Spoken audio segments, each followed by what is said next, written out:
Before he became one of America's most infamous serial killers, Ted Bundy was just a child like any other. But beneath the surface, darkness was already taking root.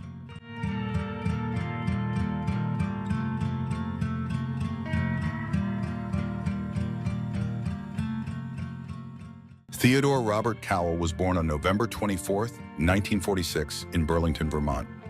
His mother, Louise Cowell, gave birth out of wedlock, a scandalous situation at the time. To avoid shame, Ted was raised by his grandparents, who he believed were his parents. His mother was presented as his sister.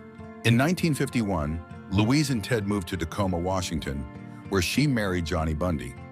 Ted took his stepfather's name but struggled to bond with him, feeling isolated and different from his peers. As a teenager, Ted began showing signs of his darker nature.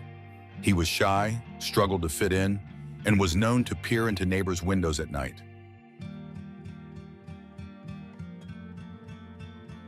Ted's college years were marked by an identity crisis. He enrolled at the University of Puget Sound and later transferred to the University of Washington, where he studied Chinese and then psychology. Bundy's early life was marred by instability and violence. Dr. Dorothy Lewis, a well-known American psychiatrist, sheds lights on his formative years. When he was going to be sentenced, he said to the judge, "I'm not asking for mercy, for I find it somewhat absurd to ask for mercy for something I did not do." And there was one time after he had told me about many of the murders, he came in and he sat down and his demeanor was different. And he said, "The person sitting before you never killed anyone." Here, Bundy is expressing his belief that he is not guilty. This claim reflects his complex psychological state and denial, which we will explore further. I don't think that he is kidding or pretending that he's innocent. I think that there is a Bundy state where he did not do any of those murders. In fact, he referred to the person who killed. He called that the entity. Bundy refers to the person who committed the murders as the entity, suggesting a separation between himself and his actions. This could imply a dissociative disorder or a psychological mechanism to distance himself from his crimes. Dr. Lewis notes that Bundy seemed to take on characteristics of his grandfather, who was notably violent. This is significant because Bundy had witnessed his grandfather's cruelty, including an incident where the grandfather hung a cat by its tail and smashed it against a wall. This traumatic experience could have contributed to Bundy's psychological development and violent tendencies. I got a call from his lawyer saying he wanted to meet with me before he was executed. So I did go. The attorney, she said, "Ted wants to know if you can say that he is incompetent to be executed." And I said, "I would be laughed out of town.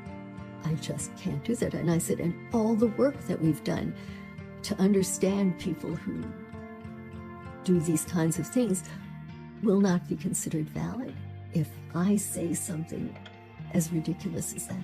But he clearly knew he was going to be executed. Yes. He knew what an execution meant. That's it. And he knew what he had done. And I said, besides, the warden has 3 other psychiatrists out there waiting to refute this. What was his reaction? He said he could understand that. This part reveals how Bundy's mental state was perceived by professionals and his legal team. It highlights the challenges in assessing his mental competence and the legal implications of his psychological condition. Testing. He gave me permission to tape the conversation. January 23rd, 1989. I asked him, why did he ask to see me? And he said, Dr. Lewis is about to reveal Bundy's motives for requesting a meeting shortly before his execution. This moment is crucial for understanding his mindset and the information he was willing to share. I suppose you're more interested in me and what was going on in my head and how this developed. I was not fascinated by his perversions. I was far more interested in how he got the way he was. Dr. Lewis clarifies that her interest was not in Bundy's crimes themselves, but in understanding the psychological development that led to his behavior.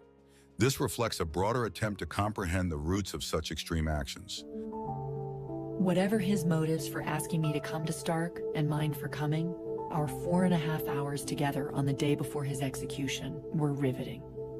The length and depth of their conversation just a day before his execution indicate the intensity and importance of this final interaction. It underscores the significance of what Bundy chose to disclose at the end of his life. Your sister, did you ever kind of look at them while they were dressing? Bathing? That you said was a curiosity you had. In my teens. Well, this is something I've never told anyone, and I always promised myself I never would. Like kindergarten?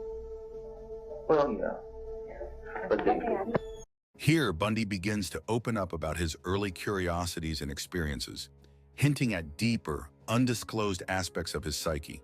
This moment reveals Bundy's willingness to share previously hidden parts of his life.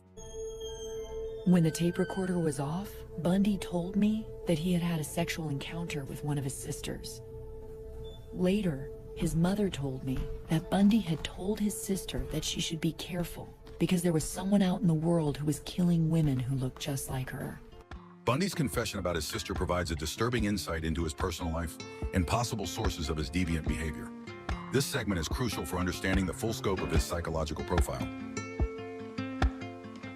Such moments of rage and control undoubtedly left a lasting mark on young Ted, contributing to the turbulence of his formative years.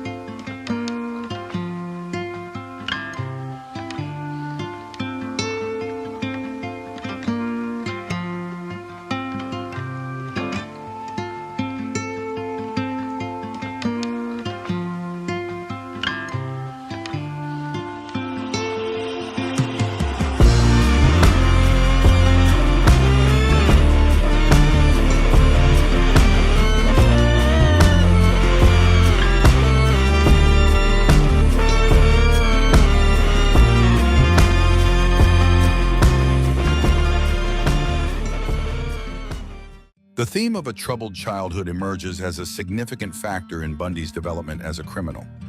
The strained relationship with his stepfather and half-siblings further contributed to his psychological struggles. This raises questions about how early life experiences can shape an individual's future behavior.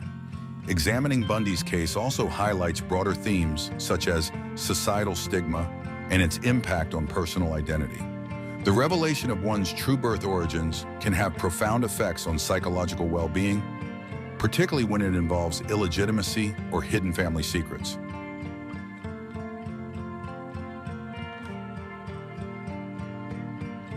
From a troubled childhood to a burgeoning darkness, Ted Bundy's early years set the stage for one of the most terrifying killing sprees in American history. But how did this charming young man transform into a monster? The answer lies ahead.